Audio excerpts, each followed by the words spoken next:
Coffee বানাতে বানাতে Jungkook fresh হয়ে এসে ল্যাপটপ নিয়ে বসেছে। আসবো ভাইয়া? উফ, আবার ভাইয়া?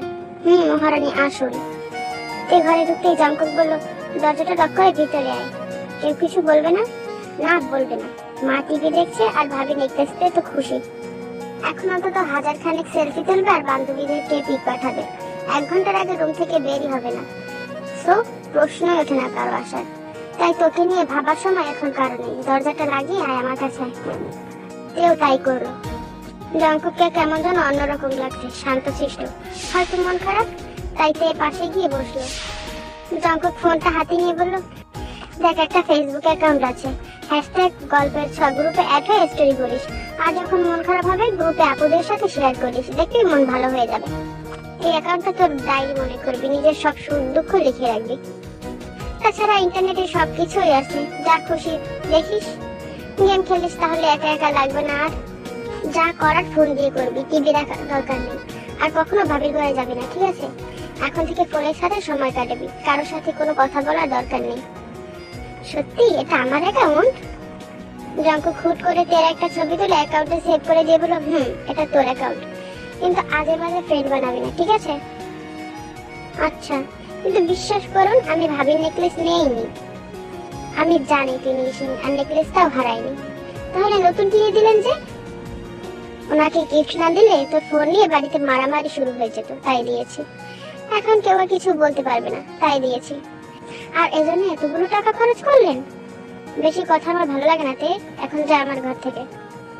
বেশি কথা বললে থাপ্পড় খেতে হবে, সেটা তো তের জানা। চুপচাপ উঠে চলে যেতে চাইলো, কিন্তু জঙ্কুক পিছন থেকে আবার গম্ভীর গলায় বলল, তে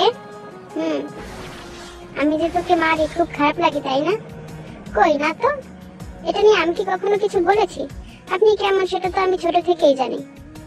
আমি আগের মতো নেই তে, রাগ উঠলে নিজেকে কন্ট্রোল করতে পারি না। তুই আমার কাছে আসবি না বেশি, কেমন? তে চুপ করে রইল। তে অনেকদিন ধরে মনের ভিতরে কিছু প্রশ্ন জমিয়ে রেখেছি তোর জন্য, আর জিজ্ঞেস করব, সঠিক উত্তর দিবি। কি প্রশ্ন? আমার সাথে এমন কেন করলি তে? আমার দোষ কি ছিল? তুই জানিস সেদিনের পর 15 দিন আমি হাসপাতালে ছিলাম। তে অবাক হয়ে বলল, কি হয়েছিল আপনার? আর আমি বা কি করেছিলাম? জঙ্কুক কেমন যেন অন্যমনস্ক হয়ে বলল, না কিছু না। যা নিচে যা, কফিটা নিয়ে যা। খাবেন না? না খাবো না। বলুন না কি হয়েছিল, আমি কবে কি করেছিলাম? জঙ্কুক ধমক দিয়ে বলল, তোকে নিচে যেতে বললাম না?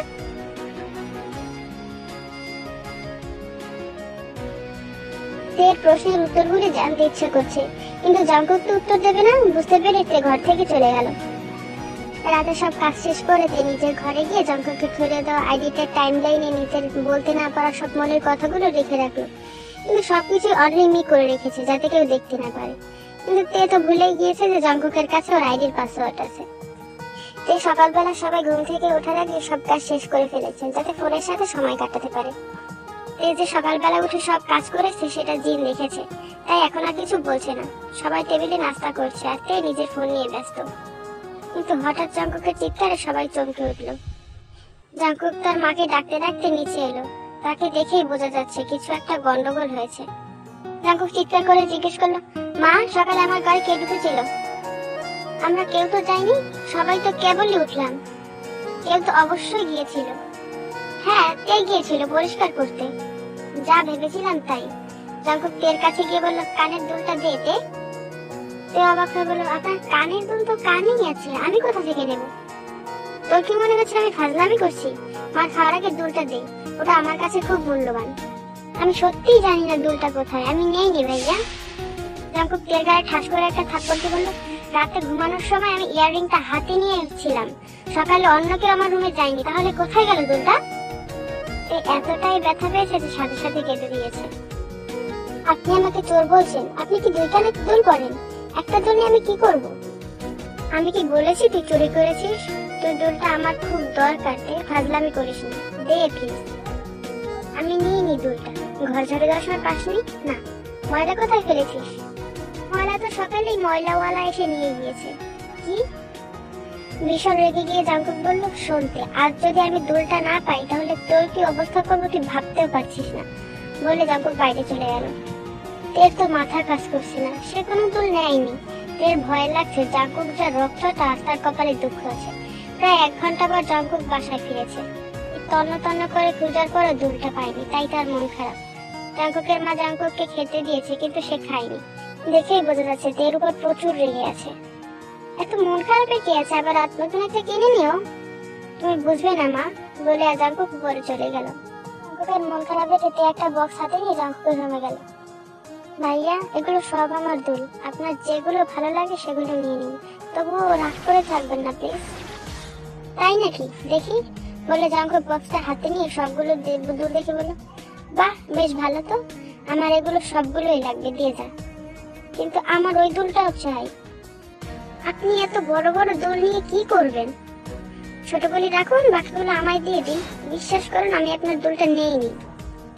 তুই নিয়েছিস, আমি শিওর, কারণ দুলটা তো আর হাত পাও হয়নি যে উড়ে যাবে, তাতেও আমার কাছে ছিল। বিশ্বাস করতে, দুলটা যদি না পাই তোকে আমি বাড়ি ছাড়া করব। আমি নেইনি বলছি না, তুই নিয়েছিস। আমি যদি নিয়ে থাকি তাহলে নিশ্চয়ই এখানে আছে। আপনি আপনার দুলটার একটা ছবি দেখান, আমি খুঁজে দিচ্ছি। ছবি দেখাতে পারবো না। তাহলে খুঁজবো না, আমি তোকে বাড়ি থেকে বের করে দেব। দেখান না প্লিজ। আচ্ছা দেখাবো, কিন্তু তোর কথা দিতে হবে দুলটা দেখানোর পর আগামী 3 দিন তুই আমার সাথে কোনো কথা বলবি না। যাই ঘটে যাক, কোনো কথা বলতে পারবি না। আর দুলের ব্যাপারে তো কোনোদিন কোনো কথাই বলতে পারবি না। এটা কেমন নিয়ম? দুল না দেখলে খুঁজে পাবো কি করে? আর তার সাথে কথা না বলার কি সম্পর্ক? আচ্ছা তাহলে দেখাবো না, কিন্তু খুঁজে না পেলে তোকে আমি বাড়ি থেকে বের করে দেবো। আচ্ছা আমি রাজি, দুলের ব্যাপারে কিছু বলবো না, 3 দিন কথাও বলবো না আপনার সাথে। গুড গার্ল, তাহলে যা, গিয়ে দেখ বালিশের নিচে ওটার আর একটা দুল আছে, যেটা হারিয়ে গিয়েছে। তো দেখে চমকে উঠলো, আরে এটা তো আমার দুল। এই কানের দুলটা পরেই তো সেদিন আমি কলেজে যেতে চেয়েছিলাম, কিন্তু রাস্তার মাঝখানে জাঙ্কুক খুলে দিয়েছিল। আর এটা তো জাঙ্কুকের মুখ চেপে ধরে বলেছিলাম না এ ব্যাপারে কোনো কথা বলা যাবে না। যা এবার খোঁজ, যদি না পাস কাল তোকে বাসা থেকে বের করে দেবো। এই দুলটা নিয়ে উনি কি করবেন, আর কুড়িয়েই বা এনেছেন কেন? মনে মনে জাঙ্কুকের 14 গোষ্ঠীকে উদ্ধার করতে করতে দুলটা খুঁজছে সে। 50 টাকার একটা দুলের জন্য আমাকে বাড়ি থেকে বের করে দিচ্ছে, পাগল কোথাকার। জাঙ্কুক পেছন থেকে বলে, কিছু বলছিস মনে মনে? কই না তো। অনেক খোঁজার পর খাটের নিচ থেকে দুলটা পাওয়া গেল। এই নিন আপনার যক্ষের ধন। কথা বলছিস যে? পেয়ে গেছি, এখন তো কথা বলবোই। ব্যাপার কি? আপনি এত কিপটে কেন? আমার দুল বিয়েতে গিফট করেছেন? ছি ছি ছি, মেয়ের জীবনেও রাজি হবে না, বলবে এই গরিবের সাথে প্রেম করা যাবে না। থাপ্পড় খাওয়ার আগে বিদায় হয়। যে তো দিলে এক দৌড়। জাঙ্কুক দুলটা হাতে নিয়ে দুলটার দিকে তাকিয়ে বলতে লাগলো, তুই কি সত্যি বুঝিস না তে আমি কেন তোর দুলটা কুড়িয়ে আনলাম, আর কেন এত যত্নে রেখেছি, আর কেনই বা প্রতিদিন সাথে নিয়ে ঘুমাই? সত্যিই বুঝিস না? যাক বাবা, পাওয়া গেছে, না হলে রাক্ষসটা সত্যি সত্যি আমাকে বাড়ি ছাড়া করতো। দিয়ে এসে কলেজে যাওয়ার জন্য রেডি হয়ে নিল। বরাবরের মতো সে লিপস্টিক আর গাঢ় করে কাজল করেছে, দেখতে সুন্দর লাগছে। বের হওয়ার সময় জাঙ্কুকের সাথে দেখা হতেই জাঙ্কুক তের দিকে এক নজর তাকিয়ে চলে গেল। তেও বাসে করে কলেজে চলে গেল। কলেজে ঢোকার সাথে সাথেই সুগা বলল, কি গন্ডগোল করেছো বলো তো? মানে কি? ভাঙা বিল্ডিং এর সাথে আজ তোমার ডাক পড়েছে। তোমার তো আগেই বলেছিলাম, ওই বিল্ডিং এ আজ পর্যন্ত যা যা ডাক পড়েছে সবার করুণ অবস্থা হয়েছে। তোমার কপালে আজ কি আছে কে জানে। জাঙ্কুক তোমার জন্য অপেক্ষা করছে, যাও। আমি কিছুই করিনি, ডাকলেই যেতে হবে নাকি? আমি যাব না। না গেলে জাঙ্কুক এসে তুলে নিয়ে যাবে, সেটা ভালো হবে। তে আর কোনো উপায় না পেয়ে ভীতু পায়ে এগিয়ে গেল। ছাদের দরজা পর্যন্ত যেতেই দেখলো জাঙ্কুক সেখানে একটা স্টিক নিয়ে উল্টো হয়ে দাঁড়িয়ে আছে। জাঙ্কুকের হাতে স্টিক দেখেই তো তেল গলা শুকিয়ে গিয়েছে। বাঁচতে হলে এখান থেকে পালাতে। তে এটা মনে মনে ভেবে আস্তে করে উল্টো হয়ে ঘুরে চলে যেতে চাইলো।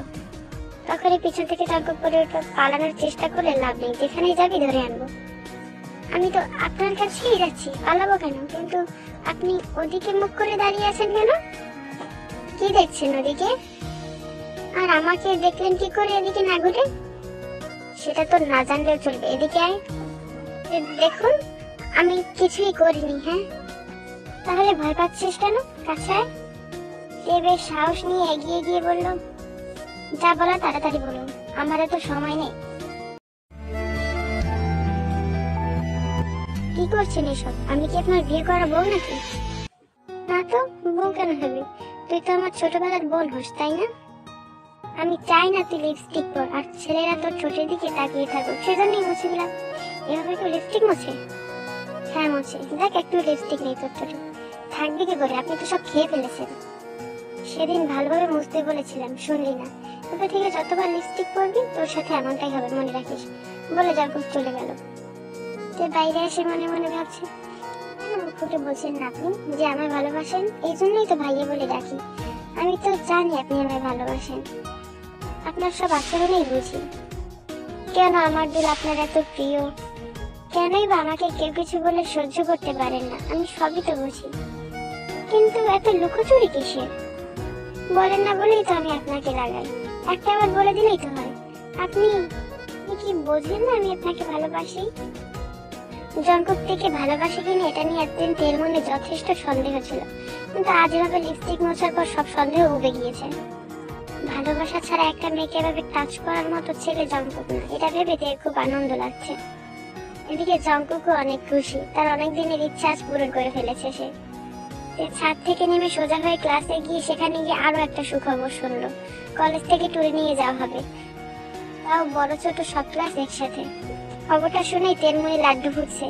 বাড়ি থেকে জঙ্কুকের সাথে তো কথাই বলা যায় না, ট্যুরে গিয়ে একসাথে সময় কাটানো যাবে, খুব মজা হবে। আমি ছোট থেকে কোথাও যাইনি, ঘুরতে যাইনি, এবার যাবো, তাও মনের মানুষের সাথে। উফ, ভাবতেই ভালো লাগছে। কিন্তু পর মুহূর্তেই তার মন খারাপ হয়ে গেল যখন জঙ্কুকের মার কথা মনে হলো। আঙ্কেলকে না হয় ম্যানেজ করা যাবে, কিন্তু আন্টি কি আমার বাসা থেকে যেতে দিবে? কলেজ থেকে বাড়ি ফিরে এক চিন্তায় বিভোর, শুধু মনে মনে ফোন দিয়ে করছে আঙ্কেলকে কিভাবে ট্যুরের জন্য রাজি করানো যায়, কিন্তু সাহস করে উঠতে পারছে না। রাতে সবাই যখন খেতে বসেছে তখন হঠাৎ জঙ্কুক বলে উঠলো, কলেজ থেকে যে ট্যুরে যাচ্ছে দেখেছিস তুই? তুই যেন যাওয়ার কথা ভুলেও ভাববি না, তুই যাওয়ার চেষ্টা করবি না, তুই গেলে আমি যাব না, তাই একদম বাড়াবাড়ি করবি না, সাবধান। কথাটা শুনে তের খুব রাগ হলো, সাথে মনও খারাপ হলো। যার জন্য যেতে চাই সেই আমায় মানা করছে যেতে, ঠিক কপাল আমার। ভেবেছিলাম আন্টি হয়তো বাধা দেবে অথবা ভাবি, এখন তো দেখি ঘর শত্রুকে ভীষণ। দুপুরে তাহলে আমি ভুল ভেবেছিলাম উনি আমায় ভালোবাসেন না, অন্য ছেলেদের মতোই চান্স পেয়ে মজা নিয়েছেন, তাই তো? ভালোবাসলে তো আমার সাথে যেতে চাইতেন। আচ্ছা আমার সাথে নাই বা যেতে চাইলেন, একবার এটা ভাবলেন আমি তো কখনো ঘুরতে যাইনি, ট্যুরে গেলে আমার ভালো লাগবে, আমার কি কোনো ইচ্ছা নেই? আপনাদের বাড়ি থাকি বলে যা ইচ্ছা তাই করবে আমার সাথে? কথাগুলি মনে মনে ভেবে তে যখন চলে যাচ্ছিল তখন জঙ্কুকের বাবা বলল, তোমার যাওয়ার ইচ্ছা না হলে যেও না, কিন্তু তে ট্যুরে যাবে। মানে কি বাবা, আমার চেয়ে তোমার কাছে তে বেশি প্রিয় হলো? কে বেশি প্রিয় সেটা বড় কথা নয়, বড় কথা হচ্ছে তুমি সারাদিন টই টই করে বেড়াও, মেয়েটা কখনো কোথাও যায়নি, তাইও যাবে। তবে যার যত সমস্যাই হোক না কেন ও যাবে। জঙ্কুক চায় না তের সাথে যেতে, এটা শুনেই তের সব শখ মিটে গিয়েছে, কারণ সে তো জঙ্কুকের জন্যই যেতে চেয়েছিল। তে বলল, থাক না আঙ্কেল, ভাইয়া যখন চাচ্ছে না আমি না যাই। সবকিছু কি ওর কথাই হবে নাকি? আমি যা বললাম তাই হবে, কাল সকালে আমি তোর ফি জমা করে দিব। মা কি হচ্ছে সব, তুমি কিছু বলছো না কেন? ও চলে গেলে বাসার সব কাজ করবে কে? ভাইয়া তো ঠিকই বলছে, আমি চলে গেলে বাড়ি কিভাবে চলবে? একটা কথা মাথায় ঢুকিয়ে নে, তুই এই বাড়ির কাজের মেয়ে না যে সবসময় সবার কথা শুনে চলতে হবে। তুই যাচ্ছিস এটাই শেষ কথা, তুই যা, গিয়ে ব্যাগ প্যাক করে নে।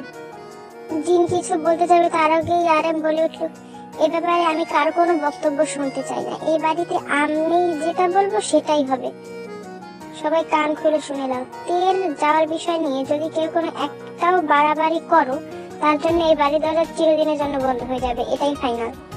ছেলে তো নয় একটা অপদার্থ তৈরি করেছো, মেয়েদের কিভাবে সম্মান করতে হয় সেটাও শিখেনি। শোনো জিন, সারাদিন তের পিছনে পড়ে না থেকে একটু পারলে দেখো ছেলেটাকে কিভাবে ভালো করা যায়। জঙ্কুককে বকা দিতে দিতে আরএম সাহেব উপরে চলে গেলেন। ঢং দেখলে বাঁচি না, কার না কার মেয়ে তার জন্য আমার ছেলেটাকে এতগুলি কথা শুনিয়ে গেল। তুই মন খারাপ করিস না বাবা, তোর বাবাকে তো চিনিস, এর জন্য একদম দরদ উতলে পড়ে সবসময়। 3 দিনেরই তোর ব্যাপার, একটু সহ্য করে নিস, আর আমি ওই মুখপটিকে বলে দেবো তোর থেকে যেন দূরে থাকে, তোকে যেন না জ্বালায়। তুই রাগ করে থাকিস না, তুই যা। জঙ্কুক ভেবে দেখে বলে চলে গেল।